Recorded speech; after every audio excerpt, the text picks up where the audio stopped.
Hello, this is Derek, and this is section 7.2, factoring trinomials. And in this section, we're going to look at two flavors of trinomials. And this first version is going to be the kind where it's just a plain x squared or whatever squared up front, but basically the coefficient is a 1 for the leading coefficient. And in the second half, we'll look at the versions where they're not that. So for this first kind, we are basically doing a reverse FOIL. So let me just pop a FOIL problem up here for a second. So if we have that, and I FOIL, remember we go first, and that's x squared, and then we do outer, 5x, we do inner, 3x, and then last. So that is 15. And then we collect our like terms in the middle. And so this one would come out to x squared plus 8x plus 15. And so when we're working with multiplication, we had the two binomials, we FOIL them together, and we get a trinomial. So in this section, we're starting with the trinomial, and we're trying to get this factored back to those two binomials. Okay, so then the steps for getting backwards is, step 0 for every factoring problem is if there's a GCF, factor that out. And then this really only has one step, which is find the numbers that multiply to be C, the number on the end, and add to be B, the number in the middle. And the reason for that, and that's this x squared plus bx plus c. So b is our coefficient on our linear term, in this case 8, c is the number on the end. So here we're just saying what multiplies to be 15 and adds to be 8, because remember our original numbers multiply to be that 15 and they go 3 plus 5, they add to be 8. So that's how we're going to factor all of these, is what multiplies to the end and then also adds to the middle. There will be an infinite number of numbers that add to the middle, so focus on what multiplies to be the end. So for this first example, I got I need to multiply to be 35 and add to be 12.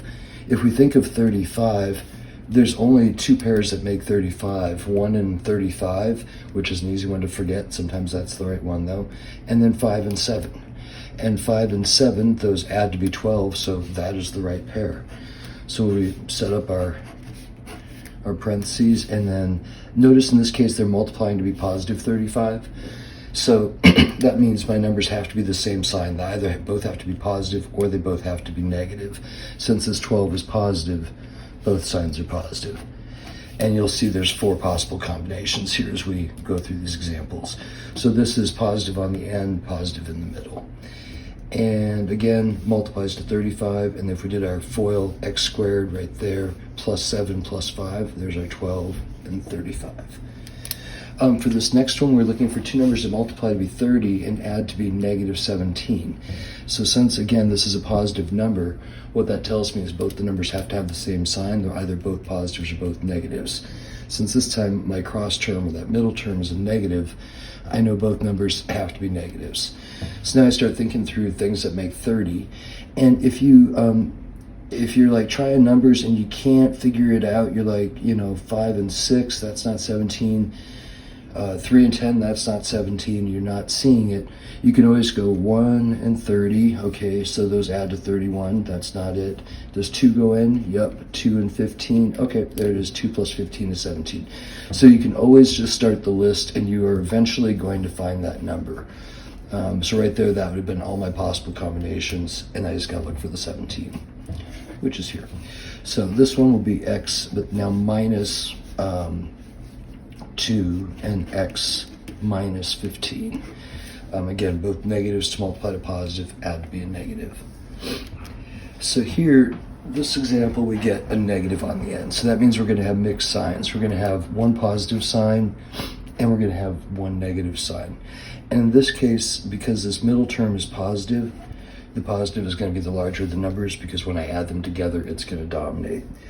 So notice for these two examples, when we add them together, 5 and 7, that's 12, 2 and 15, that's 17. But in this example, if I think of what multiplies to be 28, it's going to be 1 and 28, 2 goes into 28 14 times, and 4 goes into 28 7 times. So if I'm just looking at these pairs of numbers, none of those add to be 12, but that's because I'm not paying attention to the signs. And so what I want to do when it's a negative is think of this as being the space in between the numbers, rather than the sum. For me, at least, that's easier. So then I look at the 2 and the 14 and I go, ooh, those are 12 apart. I need one of these to be negative. That's going to be that -2, right? Because the -2 and 14 keeps this as a +12. We'd already decided the big number got the sign. So here we got x, and then 2 and 14. And again, the 14 is going to get the positive because the middle's positive. 2 gets the negative. And again, the mixed signs because of that being a negative. This next example, all that happened here was I wrote it backwards.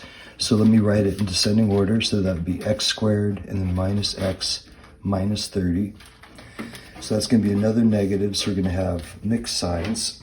So a positive and a negative. And in this case, this is the too easy, it's hard. There's an invisible 1 there on that x. So this means that they are going to be 1 apart. So if we think of numbers that multiply to be 30, 6 and 5 multiply to be 30, and they're going to be 1 apart. So this time, this is a negative value, so we want the 6 to be, we want the big number to take the sign to the middle. So the 6 is going to be negative, so when we go -6 and +5, we end up at -1. Okay, so then, cap invasion.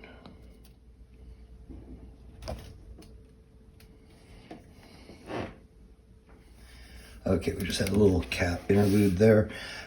So for these next couple of examples, we have, it's the same exact thing, except there happens to be an extra letter going on. So for here, when I set up my parentheses, in this first slot, I'm going to have q times q to get q squared. And on the end, the only difference is I'm going to have r times r to get the r squared on the end. And when I do the cross terms, there'll be QR and then RQ, which is the same thing as QR. So now I just have to find 2 numbers that multiply to be +54 and then add to be -15. So in this case, they're both going to be negatives, and I think -6 and -9 should get that done. So -6, -9. The other thing I don't think I've said yet is it doesn't matter what order you put these in. In the same way that 2 times 3 equals 6 and 3 times 2 equals 6, it doesn't matter which order we write those. Over here, this one is not currently leading with a 1, but that's because this has a greatest common factor. So we will pull the greatest common factor out first, because that's kind of our step 0 for every problem. This is just the first one that's had one. So, and then let's see, we had x cubed, x squared, and x, so I'm pulling out x, 3, 12, and 63, so I'm pulling out a 3. And that's going to leave x squared, 3 goes into 12, plus 4x times 3 goes into 63 minus 21. And that's going to be 3x and x plus, so we need something that multiplies to be -21 and adds to be 4. So that means they're going to be 4 apart. And with 21, right, there's not that many things. It's 1 and 21, or it's going to be 3 and 7. 3 and 7 are 4 apart. So 7 is the big number, so it's what's going to dominate. That gets the plus. And then minus on the 3.